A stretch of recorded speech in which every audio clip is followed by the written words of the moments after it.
Hi, Assalamualaikum. So my name is Muhammad Mustaqim bin Suarto with the matrix number of 292691. Title will be Factors Influencing E-Hailing Service Choices to Commute to Lectures Among UUM Students. In this research, there will be 5 chapters that we have divided into in the thesis. First, obviously, going to be the introduction of overall what's going to be happening. Second is the literature review on the topics. Third is the methodology. And then the fourth going to be data analysis findings. And then the fifth chapter going to be about discussion and conclusion.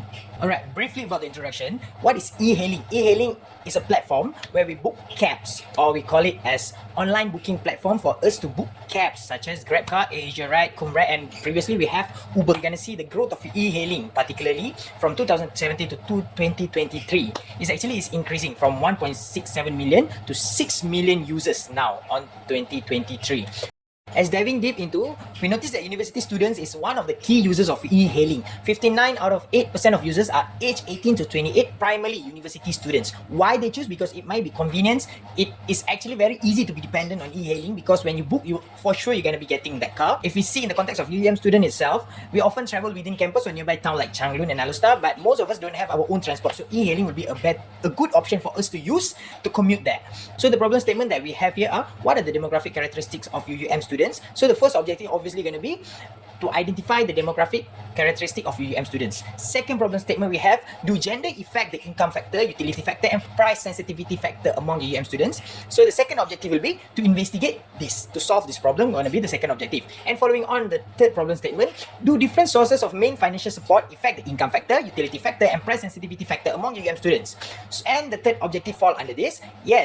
The third objective will be to identify whether different source of main financial support affect the income factor, utility factor, and price sensitivity factor among UUM students. And lastly but not least, for the problem statement will be, is there any significant relationship among the utility factor, price sensitivity factor, income factor, and demand factor among UUM students? And the fourth objective gonna be solving this to identify any significant relationship among the utility factor, price sensitivity factor, income factor, and also demand factor among UUM students. Alright, for the significance of the study is actually to investigate UUM student preference for e-hailing service and examine factors like utility, price, income. How does it eventually affect the demand for e-hailing service or e-hailing usage for UUM students? And then the scope of the study will mainly be focusing on UUM students' preferences. And as I explained earlier, this is the 5 chapter that we're going to be including in our research. Moving on to chapter 2, here is the literature review. So the literature review, they have 2 parts, theoretical review and also empirical review. For theoretical review, we're reviewing 4 theory, which is first is the theory of utility. Utility theory explains how consumer will make decision to fulfill or to consume so that they can satisfy themselves fully to the max, maximizing utility or maximizing satisfaction. And then for theory of price sensitivity, they actually examine how elastic is the good of services, or how elastic is the demand for that type of service. In our case, is e-hailing services. Price sensitivity, whether if the price rise, whether the consumer wanna still consume or wanna reduce their consumption. So that is actually price sensitivity. It's examine how demand for goods react to price changes, influenced by factors like substitute, income, and necessity. And we have theory of income. Theory of income is actually how income of a person determines his or her choice.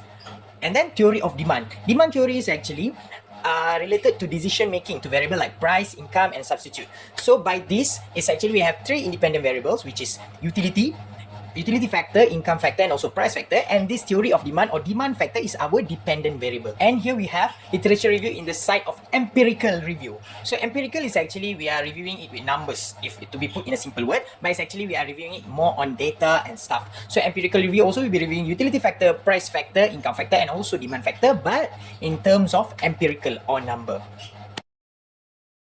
So now moving on to chapter 3 of the research, which is the methodology. So in the methodology of method of research, the research framework itself already linked independent variable with dependent variable. 3 independent variable in this research, which are utility, price, and income. And the dependent variable is the demand for e-hailing itself. And then we used a quantitative approach with the descriptive research design to explore factors influencing e-hailing choices.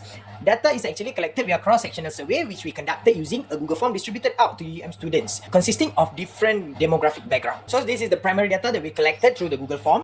This is the survey the survey template that we use to hand out through Google form to our respondents to gather primary data. So there's 5 sections in this Google form. The first section is the demographic of the respondent itself. The second section will be to identify the utility factor that made them choose e-hailing. The second one is the third section is the price factor. The fourth section is actually the income factor that made them choose e-hailing, whether they agree or not agree. We use Likert scale to actually carry out this survey. And then the fifth one, or the last section, is the demand, our dependent variable, which is the demand option why they choose e-hailing. Alright, after we already gathered the data, we use a data analysis technique. I will elaborate more on the findings later in chapter 4, but just roughly we use SPSS version 29 to actually rearrange the data and get all and analyze the data. And also we use a descriptive analysis. There are a few methods. The first one is the descriptive analysis. For quantitative method or hypothesis testing, we use an independent sample t-test where we compare means between two groups such as male and female to identify significant difference. And actually, independent sample t-test is for us to achieve or to solve our second problem statement and to achieve our second objective of the research. And then we use one-way ANOVA. One-way ANOVA is used for us to solve our third objective, which is to research is there any relationship between different source of financial support and also the utility factor, the price factor, and also the income factor. That is one-way ANOVA we use for. And then multiple regression analysis. We use multiple regression analysis to actually determine whether there's a relationship between the independent and dependent variable, whether income factor, utility factor, and also price factor have any relationship with the demand factor for e-hailing itself. This is the data that we've gained. From here we can see the table 4.1 actually show all the gender of our respondents. It shows that our respondents, majority of our respondents are from female category or female. And then the second one is the age of respondent. Majority of our respondent is at the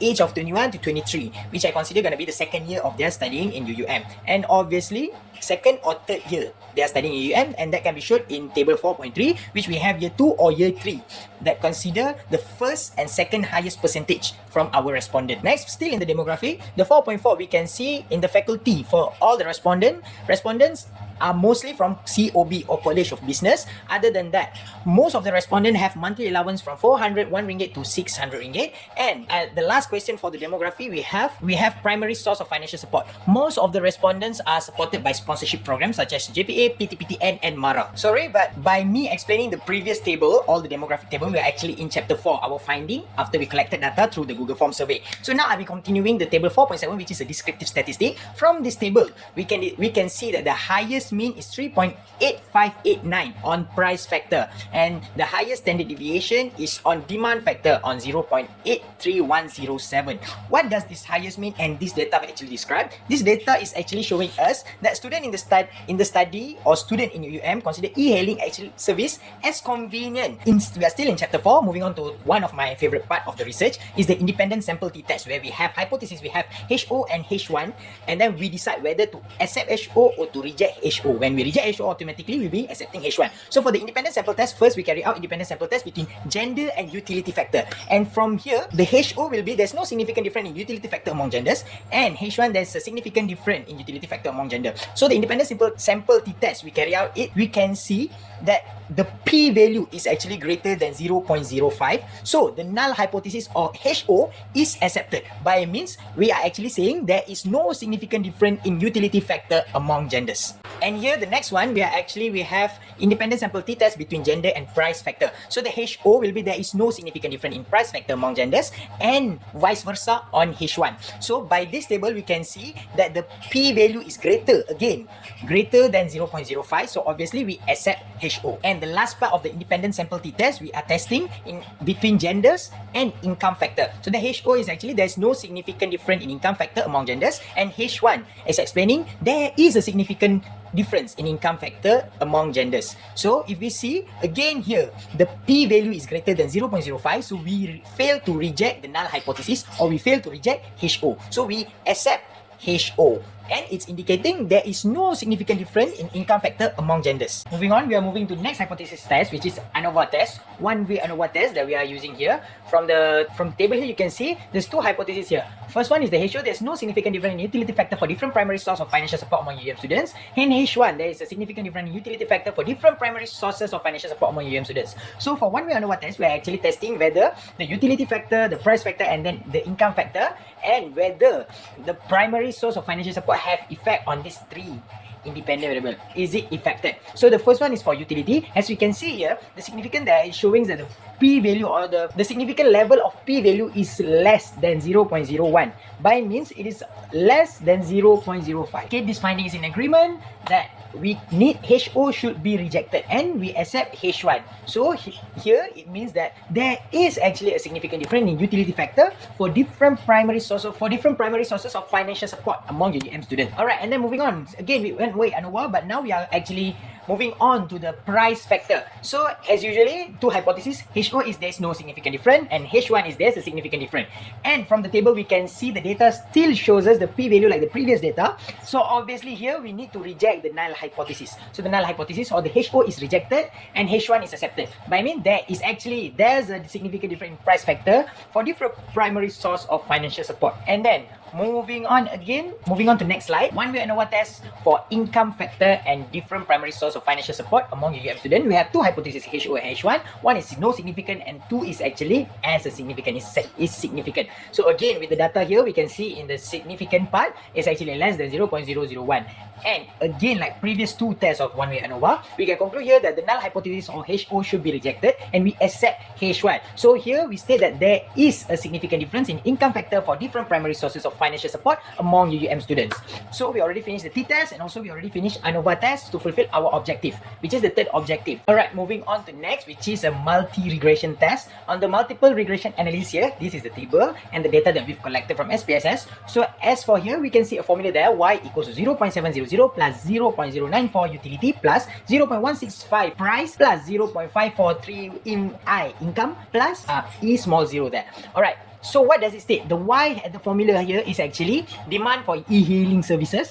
P there is price for e-hailing services, I is income, U is utility level, and E0 is the error term here. So what does actually multiple regression analysis telling us? The coefficient is actually telling us the most significant predictor for demand for e-hailing service was the income factor. How we know that? Because if we see the B there, 0.543 at the income factor there, it is actually indicating that higher income students will be more willing to hire e-hailing service. And the least influential factor in this from multiple regression analysis we can see was the B equals 0.094, which is utility factor. Okay, it is insignificant, meaning that perceived utility alone does not drive demand for e-hailing service. So in the final analysis, we can conclude from multiple regression analysis that income is the most important factor in the demand for e-hailing service of UUM students, while price and utility have weaker effect. It still have an effect, but it's weaker. So income is the most important one here in multiple regression analysis for choosing e-hailing services, for demanding e-hailing services. And moving on to chapter 5 of the research is actually conclusion, discussion and conclusion part of the research. So here we have relationship between demographic characteristic among UUM students. Okay, according to demographic analysis, the most respondents were female. I have explained it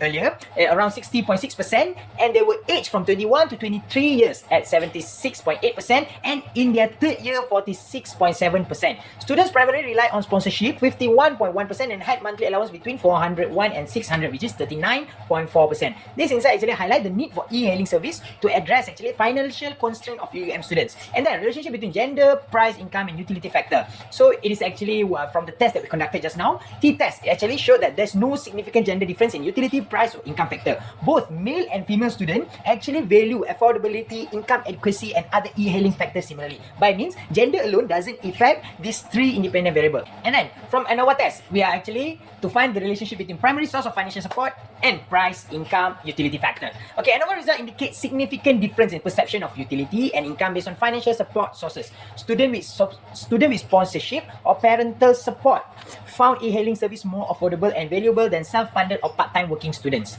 Alright, so here it shows that students that actually receive financial support from their parents and sponsorship, scholarship, or grant actually look forward more to use e-hailing service from the students that actually work part-time and self-earn. From the regression analysis, the multiple regression analysis just now, we also it showed that income had the greatest impact on demand. The model that we saw just now on the table explained 51.1% of demand variability, emphasizing the role of financial capability in service adoption. So here we have policymaker can collaborate with universities to offer financial subsidy. By means, they have an official collaboration between e-hailing company, policymaker, and also university. Three party involved here. And then transparent and consistent pricing. By means, when the student want to book the Grab car or the e-hailing service, they already have a transparent pricing from how many kilometers will be charged how much, so that they'll be more aware and they'll be more confident to book, so that they won't be charged overpriced. Alright, and then tailored promotional campaign. Obviously, a campaign will be a good one because nowadays, and moreover, campaign on social medias because students are always on social medias. Limited period discount during peak academic periods. For an example, during exam period where students need to get to their lecture hall, to their exam hall as soon as possible, if the e-hailing company actually provide discounts, students will be more engaged to use e-hailing to exam halls. And we also have improving accessibility. By means, they need to pinpoint a strategic pickup and drop-off point so that it won't be hard for students to find the e-hailing that they already booked. And this measure collectively will ensure e-hailing services are accessible, affordable, and sustainable for university students. Almost to the end, we have future studies suggestion. If anyone want to continue on this research of demand for e-hailing service, and here are few suggestions. Maybe it also can include students from various universities. So, in final or in conclusion, this study already examined factors influencing demand for e-hailing service among UUM students, such as utility factor, price factor, and also income factor. And it highlights income as the most significant predictor alongside utility and price factor. By means, UUM students care mostly about income. And it's emphasized the need to address financial barrier, implement optimal pricing strategy, and improve service accessibility to meet student needs. Alright, this insight provide actionable recommendation for service providers and also policy makers, contributing to sustainable and equitable transportation solution for university students. Alhamdulillah, this research managed to be concluded. Thank you, Doctor.